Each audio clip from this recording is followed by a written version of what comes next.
ایک شخص رات کو سو رہا تھا، اس کو نیند نہیں آ رہی تھی، اب وہ بڑا کروٹیں بدل رہا ہے کہ میں نیند ہی نہیں آ رہی۔ آخر وہ بستر سے اٹھا، کپڑے تبدیل کیے، گاڑی نکالی اور ڈرائیونگ کرتا ہوا نکل پڑا۔ اب چلتے کافی دور جا کر اس مسجد نظر آئی اس کو، تو اس نے کہا چلو یار مسجد میں چلتے ہیں، کچھ نماز وغیرہ پڑھ لیں، دل کو سکون مل جائے گا۔ اب گاڑی اس نے پارک کی، وضو وغیرہ کیا، جیسے مسجد کے اندر آیا ایک شخص دعا مانگ رہا تھا، روتے روتے گڑ گڑا رہا ہے، رو رہا ہے، آنسو بہا رہا ہے۔ اب اس شخص نے جب اس کو روتے ہوئے دیکھا تو دل میں اس کے خیال آیا کہ لگتا ہے یار اس کے مدد کے لیے مجھے بھیجا ہے، یا اس کی مدد کے لیے میں یہاں آیا ہوں۔ اب جیسے وہ دعا سے فارغ ہوا، اس نے آگے بڑھ کر سلام کیا اور اس سے پوچھا کہ بھائی خیریت، آپ اتنا رو رہے ہیں؟ تو کہنے لگا کہ میری بیوی کا آپریشن ہے صبح، میرے پاس رقم نہیں ہے، بہت پریشان ہوں۔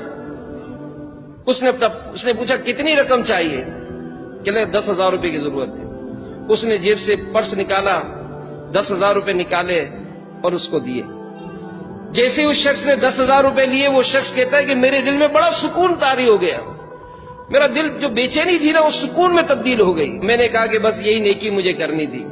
اب میں نے بڑی محبت کے ساتھ اپنا کارڈ نکالا اور اس شخص کو دیتے ہوئے کہا کہ یہ کارڈ رکھ لو، جب بھی آپ کو ضرورت ہو آپ میرے پاس آ جانا۔ تو اس شخص نے 10,000 تو رکھ لیے، کارڈ واپس کر دیا کہ اس کارڈ کی مجھے ضرورت نہیں ہے۔ کہنے لگا نہیں رکھ لو، جب ضرورت ہو تم میرے پاس آ جانا، تمہاری میں مدد کر دوں گا۔ کہ نہیں میرے پاس اس سے اچھا پتہ ہے۔ کمال ہے، جب اس سے اچھا پتہ ہے تو مجھ سے کیوں لیے؟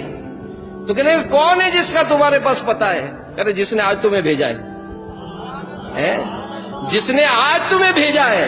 ارے میں جب غم زدہ ہوں گا، جب میں پریشان ہوگا، اپنے رب کی بارگاہ میں گڑ گڑاؤں گا، اللہ میرے مسائل کو حل فرما دے گا۔ یا اللہ